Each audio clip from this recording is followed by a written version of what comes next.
Alright guys, this is going to be a really, I hope a quick video, but for those of you wondering on this APP sensor, that circuit that I diagnosed on the first video, I did do a resistance check on the brand new sensor, and these I put all this in the description box, so if you don't want to watch this video all the way through, I totally understand. This video is mainly going to be for those of you still learning circuits, or maybe are curious and want a little bit more in-depth, because I had to rush that video so much, and that's just the way it is in the shop. But I did put all those good resistance check values from a brand new straight from GM, made in Mexico APP sensor for any of you that are curious. It was the APP sensor, no doubt about it, and I believe I found the issue, but I want to do some quick the reason I wanted to do this video was because Paul Danner, ScannerDanner, had commented on that video and said that he couldn't see the problem, and neither could I, to be completely honest with you. I know it was the APP sensor, guys. We did all the checks necessary to rule out the circuit and whatnot, circuit integrity. But what I was going to say is, doing the resistance check, I've got the old APP sensor here with me. So we're going to do some resistance checks, and I'm going to show you what I'm seeing and what I believe to be the problem. And I believe the problem is in APP sensor 1.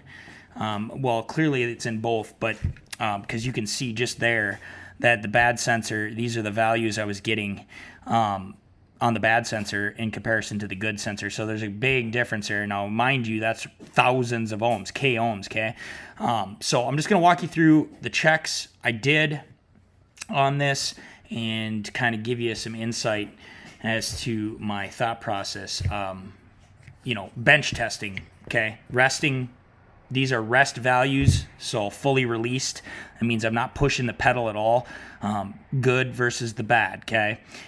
Rest values. And all we were doing is, what I did here is I just drew it out as you would see it on the wiring diagram. I didn't label it APP1 or APP2, not necessary. Basically, this is your potentiometer circuit, okay? So you've got the sweeper, the little signal. I'm not as good at drawing these as Danner is, but if you want in-depth training on this stuff, guys, you need to get yourself a membership to ScannerDanner Premium if you haven't already. Paul is an excellent teacher. I started watching Paul well over a decade ago, and I'll tell you what, when you're first doing this stuff, that's another thing. The reason I wanted to make this video is because when you're first doing this stuff and you're trying to understand it, it really can be hard to put two and two together, especially when you see a quick video. Like, my video was mainly to show you like how fast you can actually diagnose something if you know how to test the circuit quickly, applying the concepts that Paul taught or has taught so many of us in the field.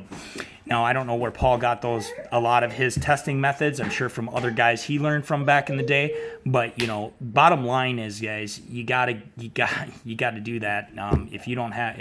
If you haven't been studying and watching Paul Danner's videos on Premium, or his classroom, or reading his book, you're really putting yourself at a disadvantage if you're doing this kind of stuff. But enough said. That's my plug for Paul.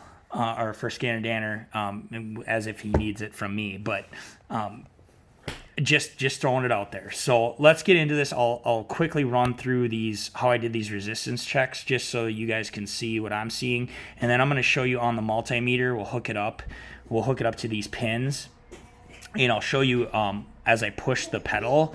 You're going to see the resistance values change quite a bit, and I mean we're talking hundreds of ohms jumps, okay, as I go through the motion. So clearly there was an issue in the resistor, or the circuit internal to it. So you'll see that. Let's get into it. So what I've done here is, if you're looking at the pedal, this is as it sits in the car, and then there's only 3 10 mil bolts that holds it on there, and then of course our connector goes here. There are 6 pins, A through F. That's my daughter in the background, so you're going to hear her. She's out playing, so just ignore her. She's always in my videos running around and making noise. So A, B, C, D, E, F, okay?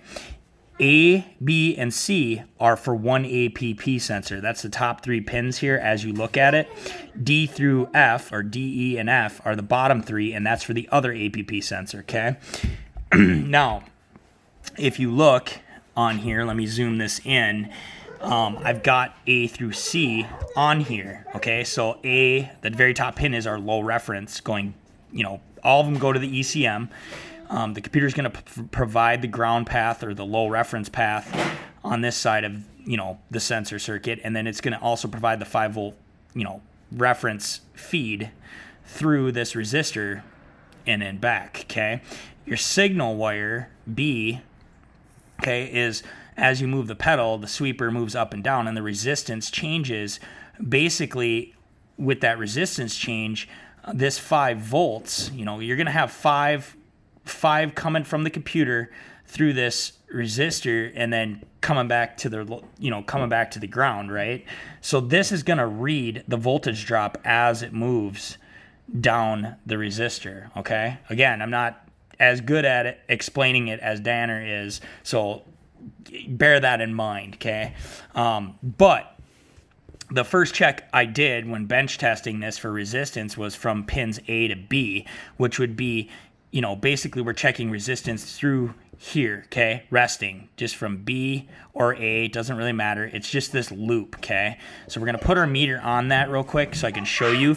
And you can see A to B on the bad sensor, I was getting about 1.365 kilo ohms. That's thousands of ohms, okay? So 1.158 kilo ohms on the new good one. So that's at rest, that is almost 200 ohms of difference at a resting resistance value, okay? So keep that in mind as we go through this. So let's hook the meter up, and I'll show you that. And then what we're going to do is, when we get pins A and B on the meter for, the measurement, I'm going to move the pedal through that motion, okay, for that part of the circuit, and we can watch the value and see if we see our issue. And I believe I can see it on, I believe A, B, and C is APP1, but again, doesn't really matter, but I believe that's where our issue was. So let's take a look at that. Let me get set up here. All right, so what we're going to do is we're going to turn our ohm meter on, and then we're going to take, doesn't matter which lead.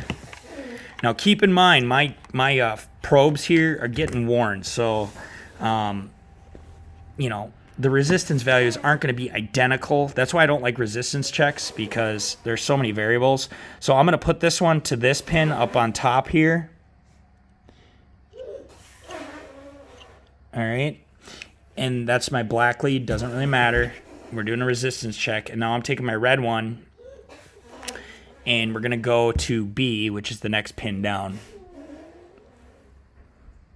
And again, these leads have been used and abused, so I'm probably due for new ones, and I will be buying them. Okay, so there you can see our resistance value. Now, it's very important that you pay attention to this. You can see the little K in front of the ohm signal, or a symbol.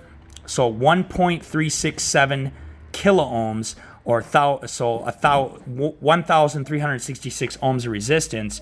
And you can see that is pretty close to what I read initially on the bench test, okay? 1.364, okay? So now watch as I wiggle this. Now this could be my leads, but what I'm doing is I'm pushing in on these pins, and I'm just gonna wiggle it, and I wanna show you the resistance value change. Look at that, jumped 100 ohms right there. So again, could that be my leads? It's possible. Now what we're gonna do, hold on a second.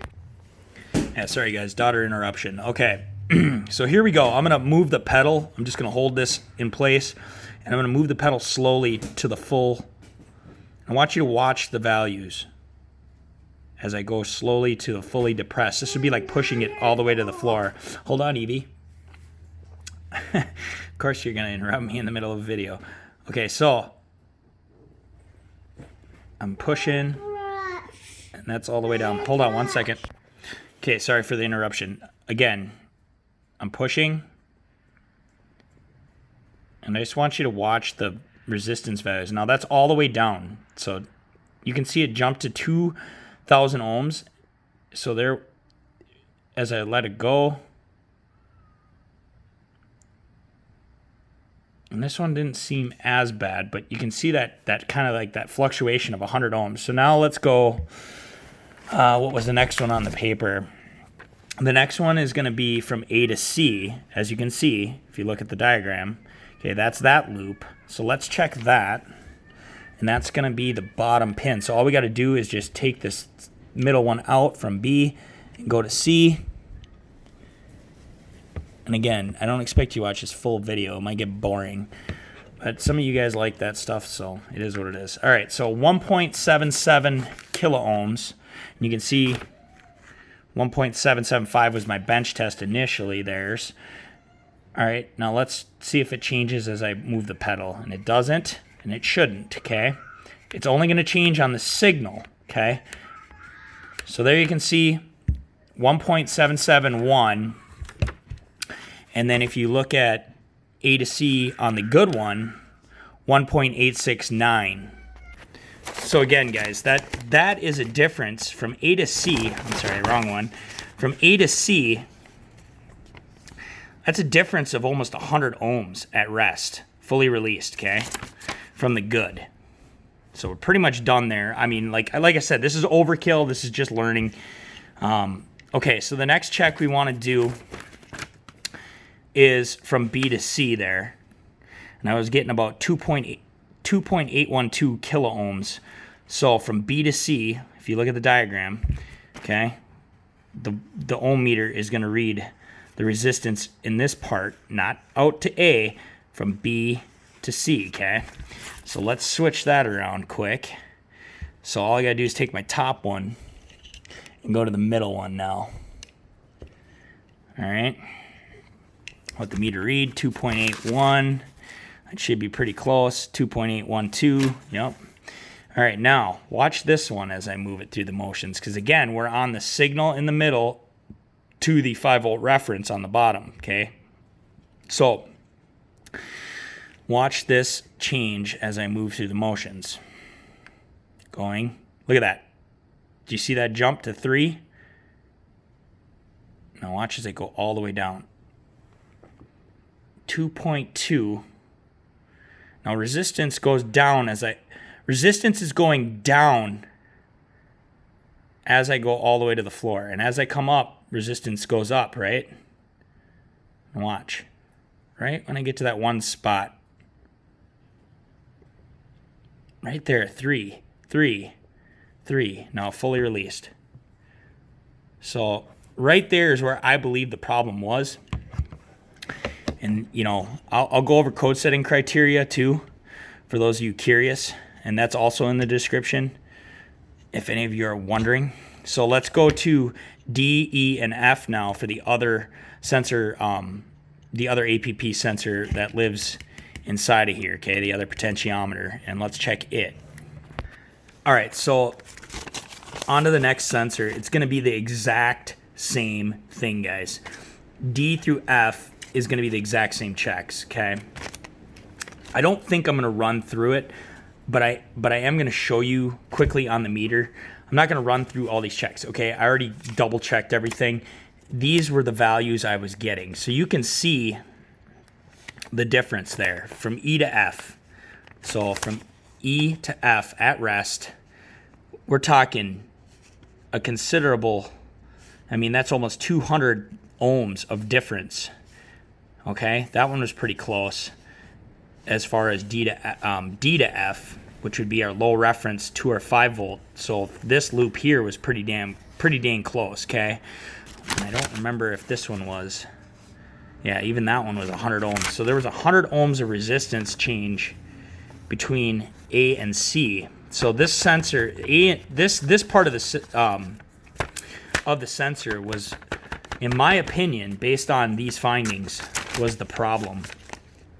Because you got to figure that resistance difference there is going to change that signal voltage. And if we look at code setting criteria, which we'll do here in a minute, it doesn't take a whole lot to set this code, all right? And the reason it doesn't, and put it into limp mode, and the reason it doesn't, guys, is because of safety.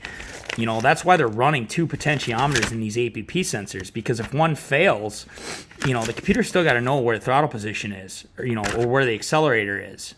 Okay, it's still got to have that input, you know, and that's why these things fail into limp mode, is for safety, so that the car doesn't go wide open throttle or, you know, do something crazy and kill somebody. So you got to keep that in mind. I know I didn't show code setting criteria in the diagnostic part. I had already looked at that. And you got to keep that in mind when you're watching these videos. Like if I do an 8-minute diag video and I'm quickly showing something, you gotta remember there's another part to that I'm not showing, and I simply, because of time, guys, I just don't have the time a lot of times. I'm at home right now, so it doesn't matter. So let's look at this one real quick. Let's look at the second one. Let's do the D to E. So that would be the low ref to the signal. Let's check that one on the pedal real quick. I'm not going to show you me hooking it up, because D to E would be, you know, the 4th pin down to this pin, okay? So I'm just going to hook it up quick, cut that part out so we can save some time. All right, I've got it hooked up. You can see we're getting about 1.372 kilo ohms, and the D to E on here was 1.358 kilo ohms, so pretty close. Now, if you look at the known good, 1.162, there's a considerable difference there. So there obviously is a problem in this one as well, in comparison to our known good. Now let's run this one through its motion, since we are to the low ref to the signal, and see what it does. And you can see, yeah, so there is a little bit of fluctuation there. I'm just going to fully depressed. You can see resistance goes up, and that's fully depressed, 2.13 something, whatever. It doesn't matter, this is a known bad.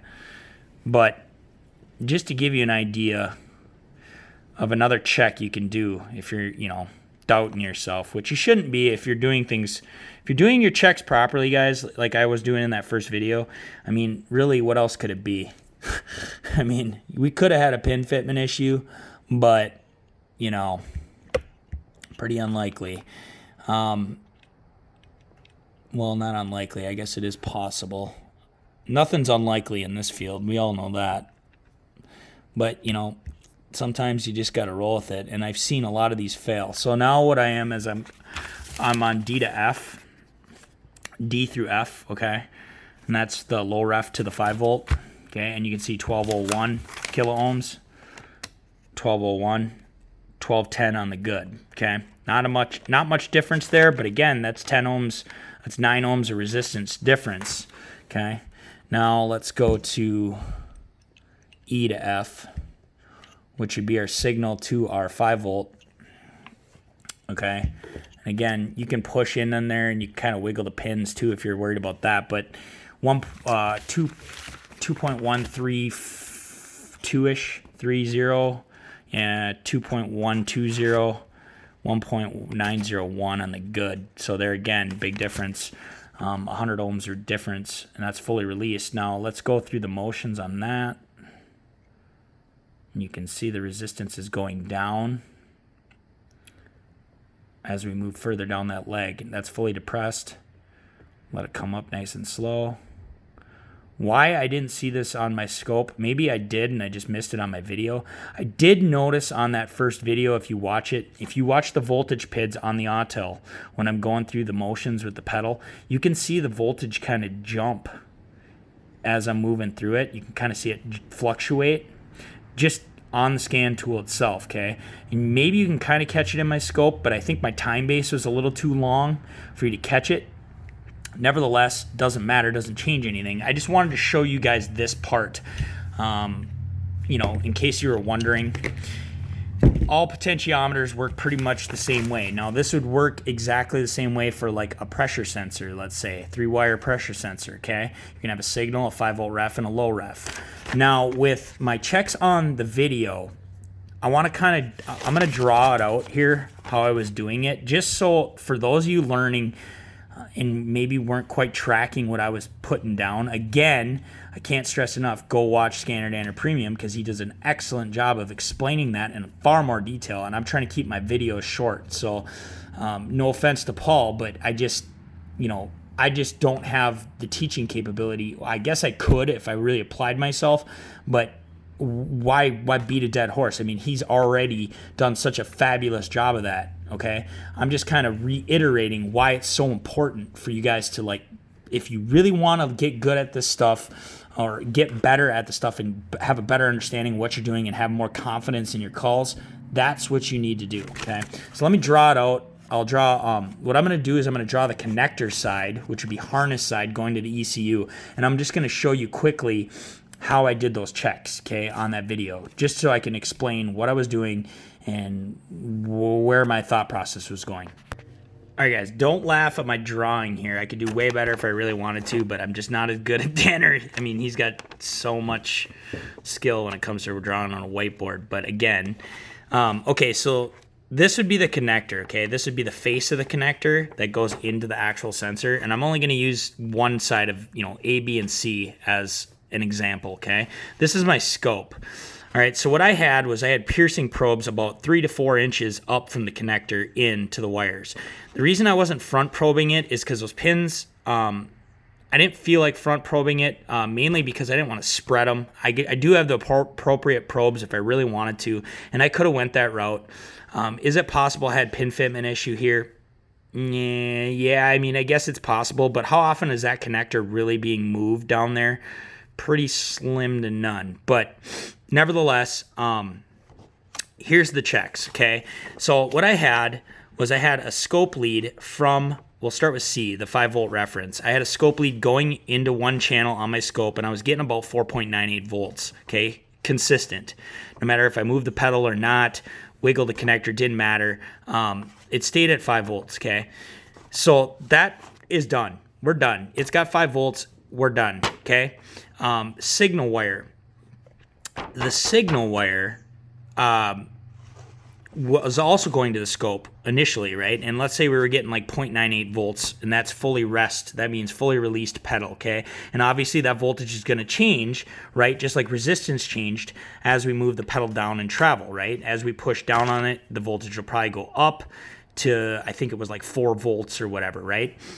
And I will get to the voltage differences between the two sensors and why that is, because that is normal. That is normal. So that's another thing I was going to mention is I don't want you guys to get the idea in my video, because I kind of made it seem that way, that the difference in the two voltages between the two signals, one was reading like 4 volts, the other one was reading like 2 volts fully depressed, or 0.98, 0.44, whatever the heck it was, the difference there. That is normal, guys. One reads about half of the voltage compared to the other APP sensor, okay, on the signal voltage. I don't want you guys thinking that that's the issue, because it's not. That was not the issue. That is a normal thing. They will run different voltages, and I don't know the thought process there. I think the difference between the two is the voltage value that they use to determine a percentage,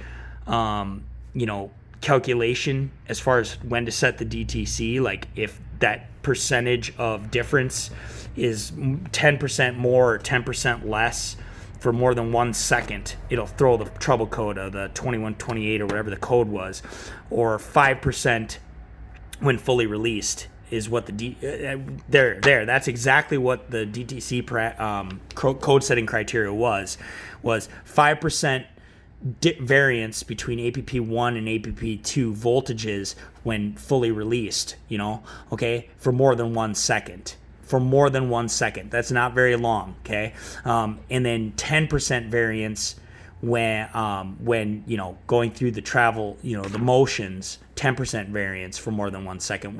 We'll flag that DTC, okay? So that's code setting criteria that I read in ProDemand for this code. Now, getting back to this, so the way I was testing it was, okay, of course I know I have my good 5-volt reference. We're done. 5-volt reference is good on both sensors, right? Then the signal, I was monitoring it on the scope just for the sake of monitoring to see if, it is in fact matching what I'm seeing on the other scan tool I had hooked to the DLC, okay? And I'm looking at the voltage PIDs in throttle actuator controlled data on that scan tool and monitor and seeing if it matches relative to what I'm reading, physically measuring with the scope down there, okay? And this is just my scope lead going to ground for the ground, okay? All right, I hope you guys are picking up what I'm putting down. So now the low ref on A, okay, in order to check that, I plugged the sensor, I plugged the connector back in okay? And the reason I did that with the key on was to load the circuit, okay? Because now the 5-volt ref has is using that path to the low ref, okay? As well as me with the pierce, I'm pierced in here with my Pomona piercing probe, and I'm taking my test light, which is hooked to B positive, okay? So I'm hooked to a B positive source with my test light, and my test light draws about, I think I've measured, I got it labeled at 650 milliamps is the one I'm using. 650 milliamp draw is what that test lamp is rated for, okay? Yeah, so, and Rob Dotterer, I hope I'm pronouncing that right, Rob. I'll give you a shout out. I'll put his links to a couple of videos he did in my description as well, because he did some pretty cool testing with test lights and stuff, and you guys need to check those videos out, all right? I don't want to go into too much detail because I don't want to ruin his video, but check that out as well. Check Rob's channel out. Pretty good stuff that Rob's putting out. So check that out in the description. But anyways, my test light's hooked to B positive, and what I'm doing with the connector plugged in is I'm checking to see if I got a good ground, a good low ref, okay? And my light was lighting, okay? So we're done as far as the low ref goes and as far as the 5 volts reference goes. So A and C are checked. We're done. The signal, yes, we were getting voltage, but we still have not checked to make sure that that signal wire back to the computer, okay, again, disconnect it. We got to check that signal wire to make sure that it can get a full 5 volt. It's going to be able to see a full 5 volts, okay, if we give it the 5 volts it needs. Now, we could certainly take a jumper wire from the 5 volt ref, okay? We could jump this right to the signal, disconnect it, of course, and just jump these two and watch the other scan tool PID for this signal voltage PID, and it should go to 5, okay? That's basically what I was doing, but what I was doing was I was just taking my test light. I was taking my test light here and just moving over, and instead of, touching, disconnecting my scope lead and touching the piercing probe, in the piercing probe to do it, what I was doing was I was just taking my test light and touching the backside, because I have a double banana on my scope leads, and I was just touching the backside of my scope lead, and it was sending that 12 volt, well, probably less than battery voltage because it has to go through the light, right? So it was sending that voltage through my scope lead into the piercing probe back to the computer, and the computer maxes out at 5 volts, okay? It doesn't care. You could send it 12 volts. It's going to say 5 volts on the scan tool, okay? I've proven that in one of my videos on a map sensor on the same engine, 3.6. It had a loose pin fitment for the connector on the map sensor. I'll also put that video in the description for you. But this 5 volts that the computer's reading here, okay, it's not going to read, like if I jump to straight, the reason I'm using a test light, by the way, is so I'm not taking a straight 12 volt feed from the battery and jumping it to the signal wire. That is you don't want to do that, guys. You need a load there, okay? That's why we use test lights, okay? Test lights. And I'm also not using a 5 amp test light. You don't want to be using 5 amp test lights or 2.5 amp test lights to test a critical sensor like an APP sensor. Again, go watch ScannerDanner Premium. Go watch ScannerDanner Premium. Can't stress that enough. All right? So I hope that makes sense what I was doing there. If you have questions or anything like that, let me know. But that should be it in a nutshell. All right, guys. So just to recap, I know this video is getting long. Some of you probably are already asleep, and some of you have already skipped through or just straight up said, I don't want to watch this. That's fine. You're not going to hurt my feelings, guys. Don't worry about it. Again, I'm just putting this information out there, not only for you guys, but also for myself. So if I ever run into this again, I've got known good resistance values to go off of.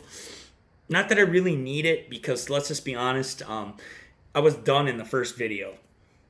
Okay? I knew I was, but I can't stress it enough. Check those links out to those channels. There's so many good guys out on YouTube. There's so many good, valuable people out there to help help you grasp this concept, these concepts. Okay, that's how I did a lot of my learning, amongst other things. Formal training, obviously, formal training is very important. Go to every training class you can possibly go to. Okay, but in the interim, do a lot of reading. Get yourself a membership to ScannerDanner Premium. Watch some of these guys in the field that are telling you this stuff, because they're going to help you put it all together. And the more you watch and the more you see and the more you keep pounding it and drilling it, it took me like 5 years of watching ScannerDanner to grasp these concepts. And I still struggle with a lot of it, okay? I still have questions just like you do. I'm still learning. Anyways, I hope you guys liked it. I know it was long. If you have questions, drop them down. I'll do my best to answer them. Thanks for watching, guys. Take care, and see you on the next one.